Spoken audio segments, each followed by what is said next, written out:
Hey guys, Joey here, Joey Cannon Racing. So we're building a hub for the winner's Ford 9-inch Grand National on the race car. We've already put the bearing in, put the seal in. So when you get this from Speedway, you can get it as a kit with the hub and the hub plate. This piece does not come with it, okay, the rotor that bolts onto it. That's what we're gonna put together here.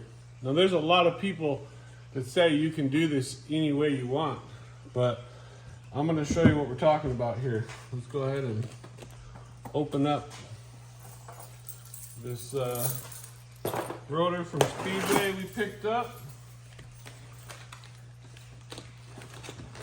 Always carry a pocket knife, you know, when you're trying to make a video. Pull the new rotor out. Come in a bag. It's going to have a little bit of grease on it so it doesn't rust when it's sitting there in storage, you guys, just like the rotor. Okay, so here's what we see. A lot of people say that it doesn't matter which way you put it on, and that you can put it on where it's recessed in this way. Some people say that's the only way to do it. However, this is the way that you should be doing it. It should be smooth all the way around, and then you're going to put it on like so. You're going to take your bolts, part number 835-2500071-quarter. These are the bolts and nuts kit. To put this together, this will come with this if you buy the right kit. But typically you'll want to just order it separately, like maybe you're just wanting to replace your bolts and nuts. But in case anybody's looking for what the bolts and nuts are, there's the part number, guys.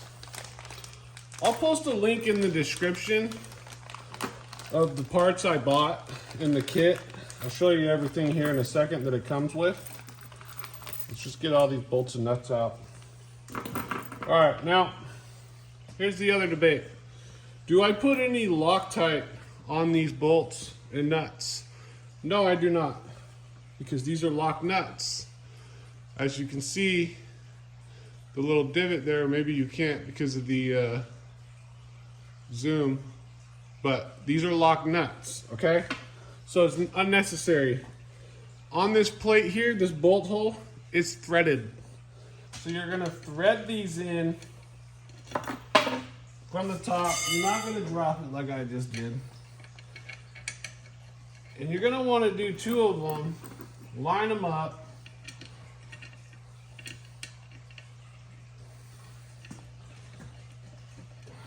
Get them started here.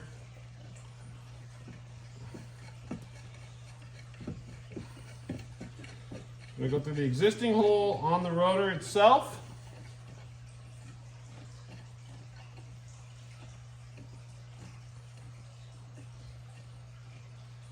So, what happens if you mount it the other way is typically the caliper won't line up. Now, if you do it the other way from the start and you're building a brand new Grand National rear end, you can do that, but you always have to leave it there, okay? So we're actually gonna torque these down a little bit. So you'd put the other ones in too, but now that it's done, this does not get a washer. It goes right here, okay, because it's a lock nut, and it threaded through the other side into this. You just put your nut on each side, okay? Now you want to do this with every single bolt and nut. And we're going to go ahead and do that before we tighten it all the way up. For anybody that wants to watch the whole video, you can. So we're getting close to being done with the rear end. Once we get this on the driver's side, we've already done the passenger side.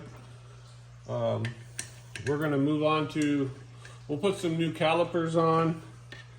Because remember, we're basically restoring everything on the Camaro street stock before we take it back out on the track, because it has sat for so many years, and the last person to race it was me, even though it's been owned by 3 different people since I sold it.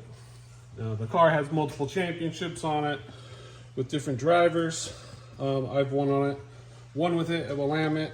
It is a really good, fast car, but it was time for new bearings, new rotors, new calipers, and, you know, new brakes, like top to bottom. And, you know, we're putting new brake lines on it. We're putting in a brand new fuel cell. We've been working on the actual chassis itself, cleaning up the roll cage, inspecting it for any weak points, cracked welds, stuff like that. And, you know, we got a brand new Kirky seat, the latest and greatest one they just came out with. I'm excited to show you guys that. It's a pretty cool seat. It looks a lot stronger than the previous model that it replaced. And we're all about safety here at Joey Cannon Racing. And safety first, winning second. And I want everybody to remember that when you're building a race car.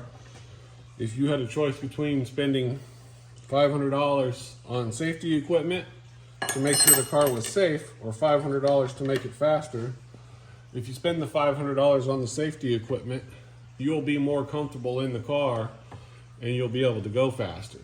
And then spend the $500 on to make the car go faster later. And that's with anything. And, you know, with this kit that Speedway makes, it makes it a lot easier because it comes with all the bearings, all the seals, everything you need. It even comes with the lug nuts. So that makes it pretty nice. I could do this a lot faster, but I'm kind of just doing it slow for the video. Well, I gotta speed up a little bit though, because I think I'm limited on how long the video can be. So I think we got like 177 days left until race season. We still got to come up with a motor for the car. We're trying to put money aside to get a 602 motor from Speedway Motors. Hopefully that works out. We got a sponsor for the transmission. We got a sponsor for the seat. We had a sponsor for the rotors and the hubs on the Grand National rear end.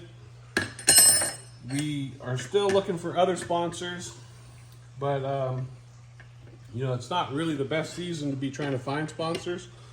However, we're going to keep making these build videos, and people can keep sending the messages that, you know, we're wasting our time building a Camaro, but, you know, when I'm done with it and I hit the track and they see how fast it is, I don't think they're going to say anything about wasting time then. I think they're going to go back inside and try to figure out how to make their G-body Monte Carlo faster. So we'll finish this Camaro, and then we're going to be building a IMCA stock car. We're going to get a chassis and put it together, and we'll keep the Camaro for street stocks and then have the IMCA stock car. We can do both.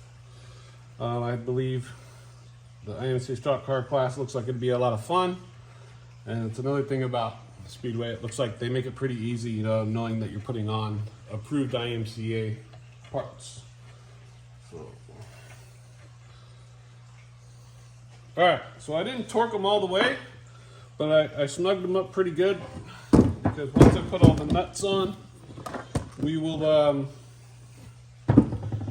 hold the bottom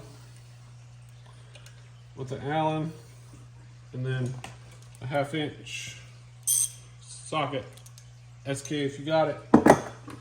Well, this is one of the ones before it got bought out by another company. As far as greasing your bearing on this, you can use DRP. It's probably one of the better options as far as creating a low friction environment. You just want to make sure you use the directions that come with it and make sure you do it right. We just use high temp STP on this one for now. We actually got 2 sets of these.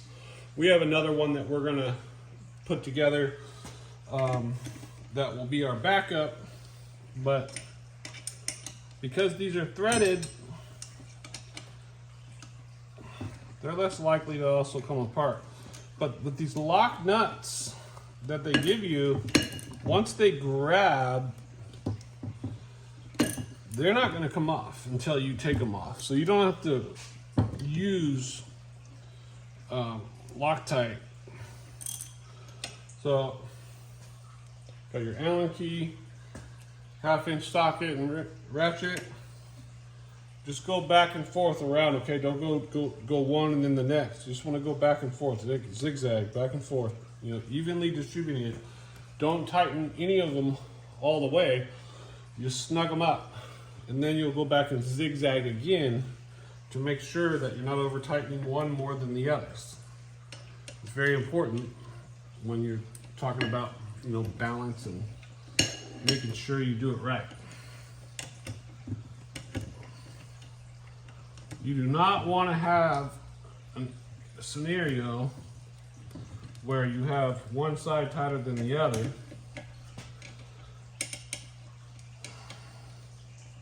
And say, hey, well, you know, that doesn't really matter. It's like, yeah, actually, it kind of does, guys. All right, so you get the idea.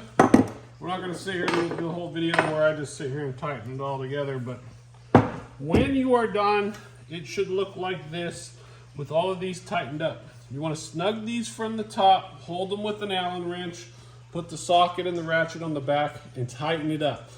And go zigzag pattern. Don't go right next to the next one and do the next one.